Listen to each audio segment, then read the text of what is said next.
जय श्री राम। स्वागत है एक बार फिर से आपका हमारे चैनल जे वीडियो पर। पिछले एपिसोड में हमने देखा कि किस प्रकार रावण ने जब अपनी वाहवाही की, मैं प्रभु श्री राम जी तो नहीं बोला उन्होंने, मैं राम से इतना मुच्छ हूँ, मेरे पास ये है, मेरे पास वो है, मैं त्रिलोकाधिपति, मेरे पास तो एक तुच्छ राज, हाँ मेरे पास इतनी सारी चीजें हैं और आप उस राजकुमार के पीछे हैं जिसके पास मुकुट तक नहीं है। तो माता सीता ने बताया मुकुट जो दिखता है उसी के पीछे हैं अगर आप, तो सही में आपको मुकुट नहीं दिखाई देगा। उनके ऊपर मुकुट है, उनके ऊपर मुकुट है। उनके जिस तरीके का स्वभाव है उनका, जिस तरीके का लोगों का आशीर्वाद उनके साथ है, वो जहां जाते हैं पाषाण जी बोल उठते हैं, वो जहां जाते हैं वो धरती पुण्यमय धरती हो जाती है। उनके कमल नयन जिस तरीके से लोगों को देखते हैं, लोग उनके प्रति आकर्षित हो जाते हैं क्योंकि उनके अंदर ममत्व दिखाई देता है, उनके अंदर सम्मान की भावना। मतलब इतना कुछ उन्होंने बोला माता सीता ने कि और भी बहुत कुछ बोलना चाहती थी वो, लेकिन रावण ने कहा इति, बस और नहीं कर पाऊंगा, बस खून आ जाएगा इससे। तो आधी बात सुन के वो क्रोध में चले जाते हैं। अच्छा, देवी सुलोचना आती है माता सीता को आजाद यानी वहां से बचाने के लिए, कि उन्होंने ये बताया उनको कि एक चक्रव्यूह की रचना होगी भूलभुलैया की, यदि आप उसमें फंस गए तो मैं उसके बाद आपको छुड़ा नहीं पाऊंगी, तो मेरे पास ये आखिरी टाइम है आपको। माता सीता ने कहा देखिए मर्यादा और बंधन दोनों आवश्यक है, आप अपनी मर्यादा, कुल की मर्यादा का उल्लंघन न करें मेरे तरफ। रही बात लाखों बाधाओं को पार करके मेरे राम मुझे लेने आई है,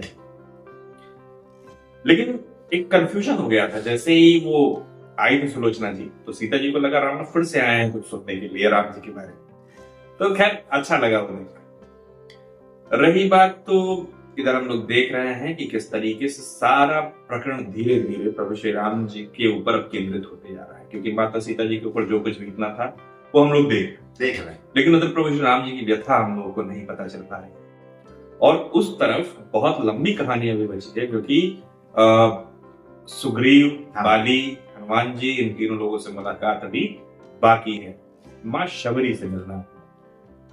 तो चलिए देखते हैं ओवरऑल प्रकरण किस तरीके से लेके जाते हैं आगे। ये शुरू करते हैं एपिसोड 190 पार्ट।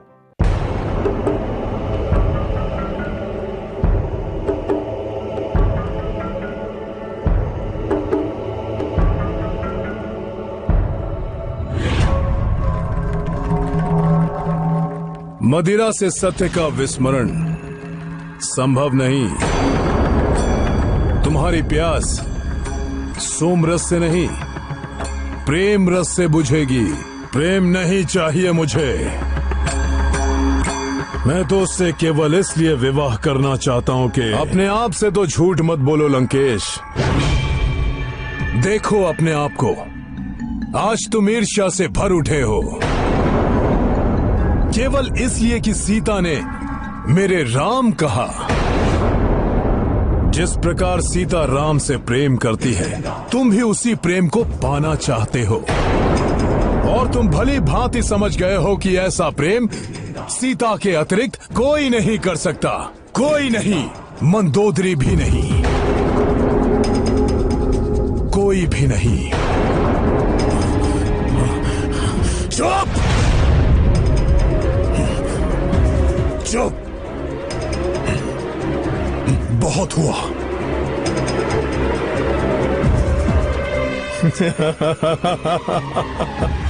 रावण, लंकाधिपति,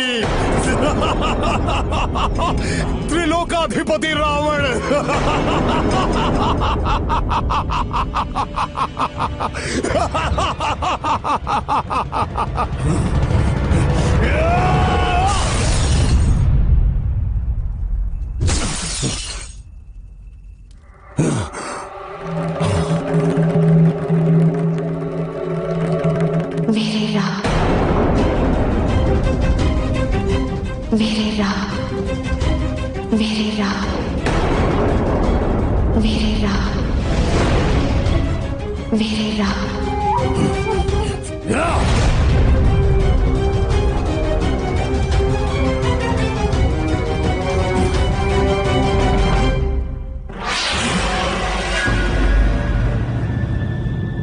कुछ भी कह लो, तुम्हें उस राम को भूलना ही पड़ेगा, क्योंकि तुम यहां से कहीं नहीं जाओगी, कहीं नहीं जाओगी सीता। तुम यहीं रहोगी सदैव मेरे पास, रावण के पास।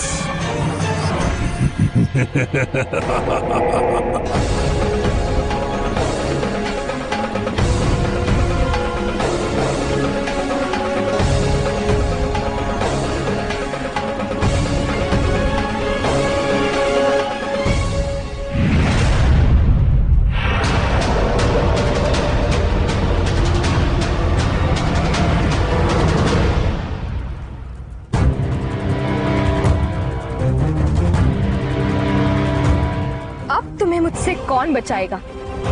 सीता?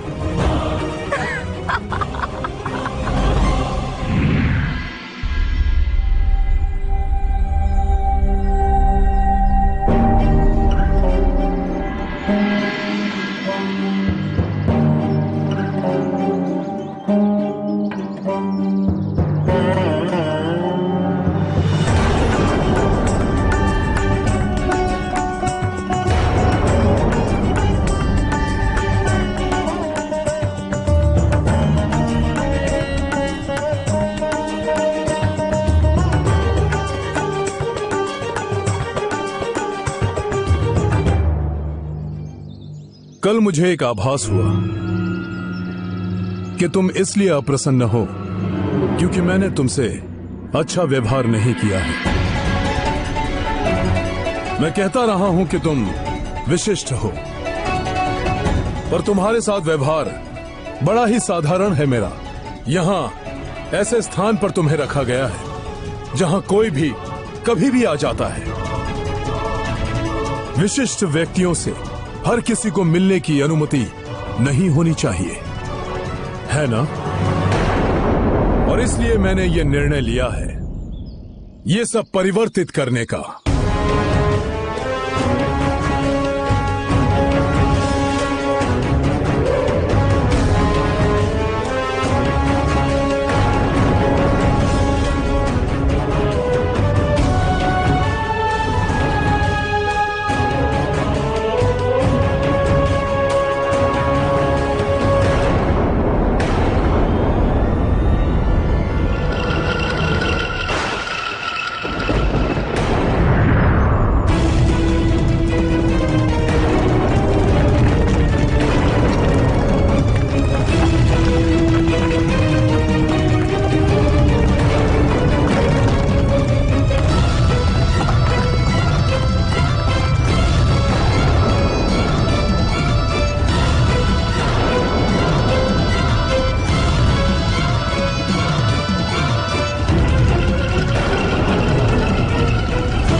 ये क्या किया आपने?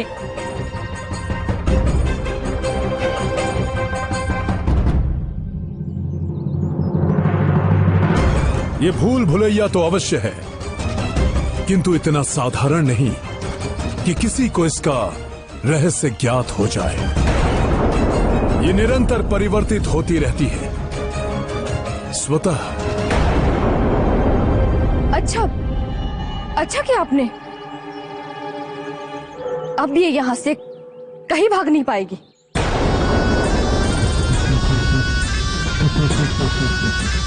और इस भूल भुलैया का उद्देश्य है किसी को भी सीता तक पहुंचने से रोकना, कोई भी व्यक्ति को या फिर अस्त्र शस्त्र को।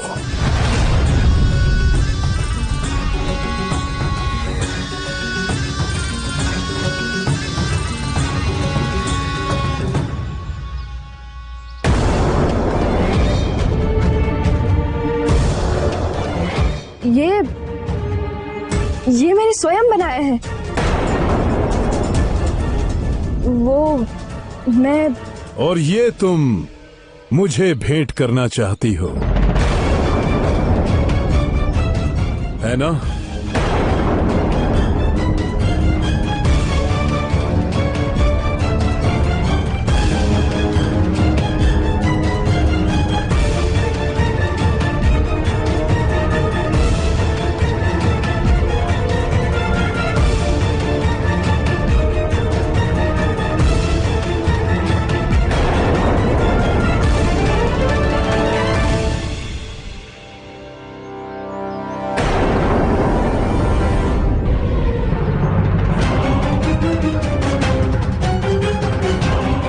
अगली बार ऐसा शस्त्र बनाना जो टूटे नहीं।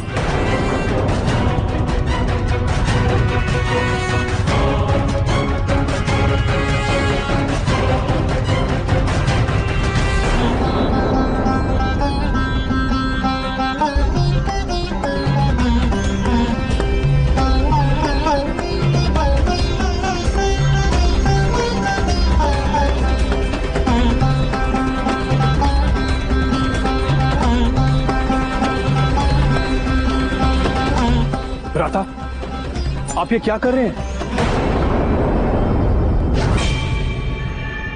भ्राता, इतने दिनों से उन्होंने भोजन ग्रहण नहीं किया है, जल की एक बूंद तक ग्रहण नहीं की है, और अब आपने उनके चारों ओर वो भूल भुलैया।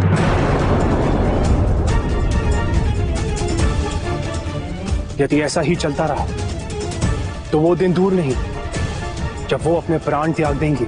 मेरी त्रुटि ये है जो मैंने सोचा कि बड़े होकर तुम में परिवर्तन आ जाएगा। स्मरण है तुम्हें, जब हम छोटे थे तुम्हें कुछ उच्च कुल के युवकों ने मारा था और तुम रोते रोते मेरे पास आए थे।